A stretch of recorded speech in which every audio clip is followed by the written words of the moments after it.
반갑습니다. 말씀과 함께 하루를 시작하는 주님의 백성들을 예수님의 이름으로 축복합니다. 2024년 9월 30일 월요일 오늘 주신 말씀은 열왕기하 15장 23절부터 38절까지입니다. 유다왕 아사랴 제50년에 므나헴의 아들 부하기야가 이스라엘의 왕이 되어 사마리아에서 2해 동안 다스렸다. 그는 주님께서 보시기에 악을 행하였다. 그는 이스라엘로 죄를 짓게 한 느밧의 아들 여로보암의 죄에서 떠나지 아니하고 그대로 본받았다.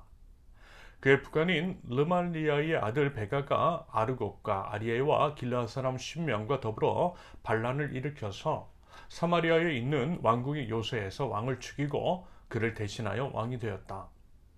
부가이아의 나머지 행적과 그가 한 모든 일은 이스라엘 왕 역대 지략에 기록되어 있다.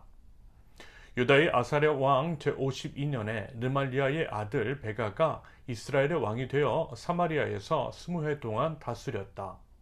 그는 주님께서 보시기에 악을 행하였으며 이스라엘로 죄를 짓게 한 느밧의 아들 여로보암의 죄에서 떠나지 아니하고 그것을 그대로 본받았다. 이스라엘의 베가 왕 시대에 아시리아의 디글랏 빌레셀 왕이 쳐들어와서 이온과 아벨 벤마아가와 야노아와 게데스와 하솔과 길르앗과 갈릴리와 납달리의 온 지역을 점령하고 주민들을 아시리아로 사로잡아 갔다. 엘라의 아들 호세아가 르말리아의 아들 베가에게 반역하여 그를 살해하고 우시아의 아들 요담 제20년에 그의 뒤를 이어 왕이 되었다. 베가의 나머지 행적과 그가 한 모든 일은 이스라엘 왕 역대 지략에 기록되어 있다. 이스라엘의 르말리아 왕의 아들 베가 제2년에 우시아의 아들 요담이 유다의 왕이 되었다. 그가 왕이 되었을 때에 그의 나이는 25살이었다. 그는 예루살렘에서 16해 동안 다스렸다. 그의 어머니 여루사는 사독의 딸이다. 그는 아버지 우시아가 한 것을 그대로 본받아 주님께서 보시기에 올바른 일을 하였다. 그러나 산당만을 제거하지 않아서 백성들이 여전히 산당에서 제사를 지내고 분향을 하였다. 그는 주님의 성전에 윗대문을 세웠다. 요담의 나머지 행적과 그가 한 모든 일은 유다왕 역대 지략에 기록되어 있다. 이때부터 주님께서는 시리아의 르신 왕과 르말리아의 아들 베가를 보내어 유다를 치기 시작하였다. 요담은 죽어 그의 조상 다윗의 성에 조상들과 함께 안장되었고 그의 아들 아하스가 그의 뒤를 이어 왕이 되었다. 아멘. 어제는 주일 설교에서 이런 말씀을 드렸습니다. 우리의 모든 삶이 하나님께 모두 의미가 있는 것은 아니라고 말입니다. 하나님과의 관계의 밀도, 농도가 중요하다라고 했어요. 그리고 그것은 하나님 앞에서의 거룩한 삶이라고 했습니다. 거룩의 몸부림이고 거룩한 산 제물로서 하나님을 예배하는 삶이라고 했습니다. 하나님께서 그 삶을 기억하시고 인정하신다라고 하는 말씀을 드렸어요. 말하자면 그와 같은 시선으로 성경을 바라보시면 좀 더 이해가 되는 것이 있고요. 우리가 어떤 식으로 삶을 살아야 할지에 대해서 생각해보고 우리의 삶을 정돈시킬 수 있으리라 생각합니다. 아울러 이런 관점에서 성경을 보면 보이는 게 있어요. 예를 들어 지금 나누고 있는 열왕기에 등장하는 수많은 왕들, 그들의 수명과 치리 기간은 각각 달랐습니다. 다양했어요. 그러면 우리가 이제 상식적으로 생각해 볼 때 오래 살고 오랜 기간 통치한 왕의 경우에는 그 기간에 비례해서 성령의 기술도 풍성하고 다양해야 할 것입니다. 그런데요, 꼭 그런 것만은 아니더라는 것입니다. 오히려 이제 사람의 시선에는 보잘것이 없는 업적에 그다지 길게 통치한 왕이 아니라 할지라도 성경에서는 마치 대단한 것처럼 묘사를 하고 또 이제 그 반대의 경우도 있더라는 것입니다. 세상의 역사가의 시선에서 볼 때 위대한 왕이라 할지라도 성경에서는 그렇게 설명하지 있지 않아요. 대표적인 예가 아마 있는 므낫세, 남유다의 므낫세 왕일 것입니다. 그는 이스라엘 역사상 가장 강력한 왕에 가장 오랜 기간 통치를 했지만 성경은 그를 가장 악한 왕 중에 하나로 이야기를 하되 그의 이제 세상적인 업적에 비해 별 이야기를 하고 있지 않다라는 것입니다. 그래서요, 뭐라고 말씀을 드렸어요? 사람이 아니라 하나님의 시선이 더 중요하다라고 했죠. 여러분, 하나님이 우리를 어떻게 생각하시느냐? 여러분, 이게 중요합니다. 이 점을 분명히 명심하시고요. 하나님께 인정을 받을 수 있는 저 여러분들이 되실 수 있기를 바랍니다. 오늘 이제 제시된 본문에서는 이스라엘 왕, 북이스라엘의 왕 2명과 남유다의 왕 1명에 대한 내용이 제시됩니다. 그런데요, 딱 봐도 어때요? 내용이 짧아요. 쓸 내용이 없다라는 것입니다. 그런다고 할 때 우리는 이제 직관적으로 이렇게 이해가 가능할 것 같아요. 하나님께서 보시기에 별 볼 일이 없는 인생일 수도 있겠다라고 하는 식으로 말합니다. 그러면서 그 가운데서도 선명한 대비를 볼 수가 있습니다. 북이스라엘 왕과 남유다의 왕에 대한 대비가 드러나요. 북이스라엘 왕이 2명, 즉 부가히야와 베가가 등장하는데 그들은 한결같이 어땠어요? 악한 왕이었습니다. 참고로 이제 성경에서 악하고 선하다라고 하는 것들의 차이, 그 둘의 구분은 하나님에 대한 태도에 달려 있습니다. 여러분, 성경에서 말하는 죄가 뭐죠? 성경에서 말하고 있는 죄는요, 분명합니다. 하나님을 거스르는 거죠. 하나님을 거스르는 것, 그것을 죄라고 규정합니다. 그것은 당연히 인간이 규정하는 죄와는 다른 게 있어요.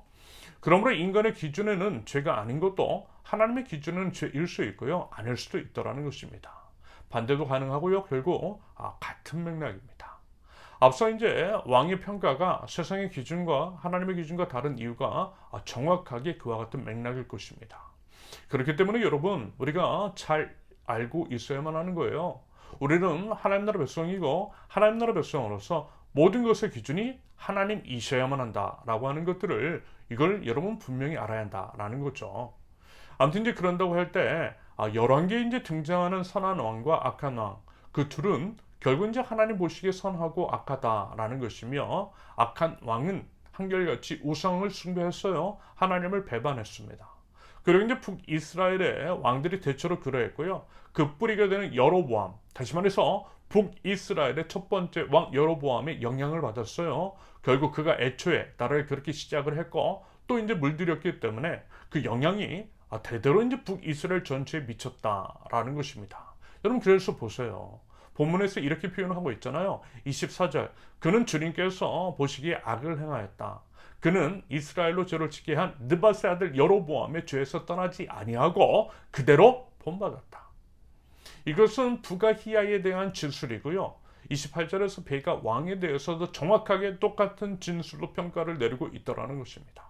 그 외에 북이스라엘의 거의 대부분 왕에 대해서 똑같이 이야기하고 있는 것들을 여러분 여러 번 보셨을 것입니다. 그만큼 뭐라고요? 죄의 전염성이 무섭다라는 것이고요. 첫 단추를 잘 끼워야 한다라고 하는 말이 있듯이 처음에 기강을 바로 세우는 것이 중요하며, 윗물이 맑아야 아랫물도 맑다라고 하는 말처럼 리더의 책임과 역할이 또한 대단히 중요하다라는 말씀입니다. 아울러 하나님의 심판은 무섭더라는 것, 언젠가 한번 말씀을 드렸을 거예요. 북이스라엘 같은 경우에는 쿠데타가 자주 일어났다라고 말입니다. 오늘 본문에서도 15절을 보면 베가가 부가히야를 반역해서 스스로 왕이 되었다라고 합니다. 그렇게 왕이 된 베가 역시 어떻게 돼요? 30절을 보면 호세아가 또 반역을 하여 비참한 죽음을 맞이하게 되어, 이런 식으로 북이스라엘 안에는 자기 수명을 다하지 못하고 비참하게 죽임을 당했던 왕들이 대부분이더라는 것입니다. 여러분, 하나님께서 악인을 가만 놔두지 않으시더라는 식으로 해석할 수 있겠어요. 이것이 바로 하나님의 심판이고 악인의 말로입니다. 그리고 이와 같은 일이 반복되었던 북이스라엘, 결국요 왕국의 끝이 가까워 오고 있음을 느껴요. 29절을 보면 아시리아 제국이 등장하고 그들은 이제 침공이 이어지잖아요. 북이스라엘이 아시리아에 의해서 망하게 되었다라고 하는 것들을 아마 아는 분은 다 알고 계실 것입니다. 아울러 이제 꾸준하게 여로보암의 길을 따라 행했던 북이스라엘, 그에 비해 선한 왕도 있었고 나름의 이제 몸부림이 있었던 남유다보다 먼저 망하게 되는 것은 당연한 수순일 것입니다. 그러면서요, 남유다도 역시 하나님의 길을 따라 행하기는 했지만 35절처럼 여전히 산당을 제거하지 않았더라는 것, 하나님의 거룩, 완전함, 완벽함과는 다소인지 거리가 있었다라고 하는 것들이 아쉽고요. 그것을 깨닫고 또 회개하는 의미로서, 예를 들어 37절의 기록처럼 외세의 침략을 허락하셨던 것을 보게 됩니다. 고난, 고통은 하나님의 확성기, 하나님의 확성기라는 말도 있잖아요. 그것을 통해 하나님께 돌아오라고 크게 말씀하고 계시는 것일 수도 있는 거죠. 여러분, 성경은 사실 단 한 가지 이야기를 하고 있습니다. 하나님의 왕이시라는 것이고요. 왕신 하나님께 온전한 충성을 드리느라는 것, 바로 그것입니다. 그러면 당연히 하나님께서 지켜주시고 그것이 바로 살 길이라는 거죠. 아주 단순한 메시지입니다. 창세기 1장 1절 하나님이 태초에 천지를 창조하셨다라고 하는 말씀이 그 의미인 것이고요. 그와 같은 얘기를 반복해서 하고 있는 것입니다. 그러면서 이제 한 가지 꼭 기억하셔야 할 것은 수많은 왕제 흥망성쇠는 어떤 의미로 하나님께서 그만큼 오래 기다리신다라고 하는 것들을 우리에게 회개의 기회를 주시더라는 것들을 알 수 있는 대목입니다. 그러므로 여러분, 기회 주셨을 때에 바짝 엎드리는 것이 지혜겠죠. 여러분, 이 점을 부디 기억하고요. 부디 오랫동안 기다려주시는 하나님의 은혜에 합당한 반응, 회개의 삶, 온전한 삶, 거룩한 삶을 올려드릴 줄 아는 저와 여러분들 모두 되실 수 있기를 예수님의 이름으로 축원합니다. 함께 기도합니다.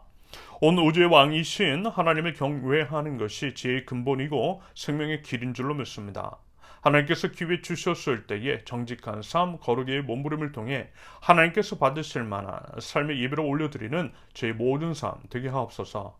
환절기에 사랑하는 주의 권속들 건강과 안전을 지켜주시고 하나님의 보호 인도하심에 늘 감사하는 삶을 살아가는 하나님의 백성들 모두 될 수 있도록 주님 인도하여 주시옵소서. 예수님의 이름으로 기도합니다. 아멘.